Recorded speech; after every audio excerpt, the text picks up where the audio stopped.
One thing that I've been thinking about recently is how much potential Wonderlands really had, and how Gearbox just seemingly threw the game to the wayside. Like, when I think about Wonderlands now, I think about the DLCs being too short and the Chaos Chambers being so grindy and boring after level 20, not to mention how short the story is, albeit good, but short. That's why today, I want to take the time to talk about what Wonderlands could have been if Gearbox stuck with it, because I truly do think Wonderlands could have been the best entry into the series of Borderlands to date. Alright, with all that out of the way, let's discuss the lost potential of Wonderlands.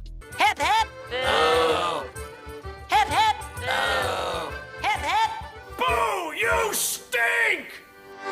What better way to start than with the Chaos Chambers? I really like the idea of the Chaos Chambers, but the execution, not so much.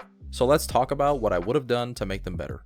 First, I would have had 15 chaos levels total, but instead of the 15 levels being the same old random maps and enemies, just slightly more difficult, I would have made each chamber a unique takedown like the ones from Borderlands 3, to really test your build and make sure that you were powerful enough to progress. I think the community would have loved to have something like this, because not only would the chambers be unique with every level, but they would all contain a raid style boss at the end.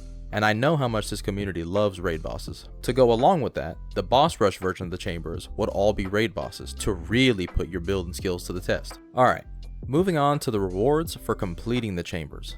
I personally didn't mind the bunnies, but it just seemed a little lazy as a reward. Instead, what I would have done was expand on the class system in the game and make a smaller third skill tree that would give buffs to your existing 2 classes, kinda like this from Path of Exile. For example, after hitting tier 5 in the chambers, you would be granted some points for your new tree, then again at tier 10, and finally at tier 15. This would in turn make builds even more viable, but also diverse, giving Wonderlands even more unique and varied builds. Beep beep beep. Arr. Boop boop boop boop. Ahoy, matey. Beep beep.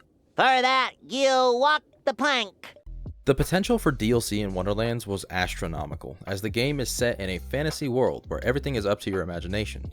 The devs could have taken us to any world they wanted, yet they gave us the mirrors that, to put lightly, were a huge disappointment. Just think, the first DLC comes out and you're a pirate searching for Davy Jones' locker, or a shrunken down version of yourself going from quest to quest helping bugs. I mean, they could have had a collab with other games like The Witcher or Skyrim to bring us into a version of their worlds. But they didn't, and it's a shame because the possibilities they had were endless. I mean, we did see something of this sort with the Jack and the Beanstalk side quest, which proves the thought was there. I'm sure the devs had better DLC planned, I just wish we got something better than the mirrors. We painted the whole house, and without getting a drop of paint on anything but the flappin' flotsam, what's that? Time to talk about loot luck. Lately, the Borderlands games have felt very easy, whether it's by getting too many legendaries too quick, or just too many unbalanced items and weapons dropping. Loot luck in this game, for me, was a 2 steps forward, 1 step back situation, as it made the base drop chances practically zero. I think Gearbox needed to go back to the days of Borderlands 1 and 2 with Wonderlands by scrapping loot luck altogether and making the drop rates way lower, cause in Wonderlands it felt like I was getting a legendary every 2 seconds with higher loot luck. Now, before we begin with the ribbon cutting, I'd like to announce the name of our new manager. Yay! Yeah! Ow! Ow!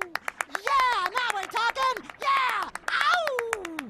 Shh! I feel like lately in gaming there's been a lot of hate directed towards devs instead of parent companies, and I feel like a lot of people don't understand that parent companies have all the control and or higher ups / execs that make all the financial moves. So on the off chance that any of the Gearbox devs see this video, I know you guys don't have the final decision over the game. I just hope that you take into account that we as fans support you and just want what's best for the series, because we're all passionate, and while yes, there has been hate thrown towards the dev team, that won't change the fact that the majority of Borderlands players will still support and buy games moving forward, because we know what this dev team is capable of. The recent leaks showing work being done on Borderlands 4 and Wonderlands 2 couldn't be more exciting, and the community couldn't be more ready. I just hope you guys bring your A game, because community morale as of late hasn't been looking too good. Anyway, I appreciate the work y'all do, and here's to the future. The battle! I will destroy Handsome Jack with my bare hands! I will... Stairs? No!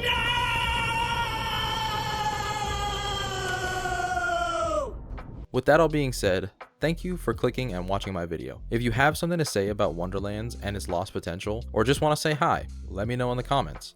I really hoped you've enjoyed, and if you did, a like would be awesome, as it helps me out a ton. If you want to see more of my content, consider subbing. It's free and only takes 2 seconds. But that's all I have for today. Thank you again, and goodbye.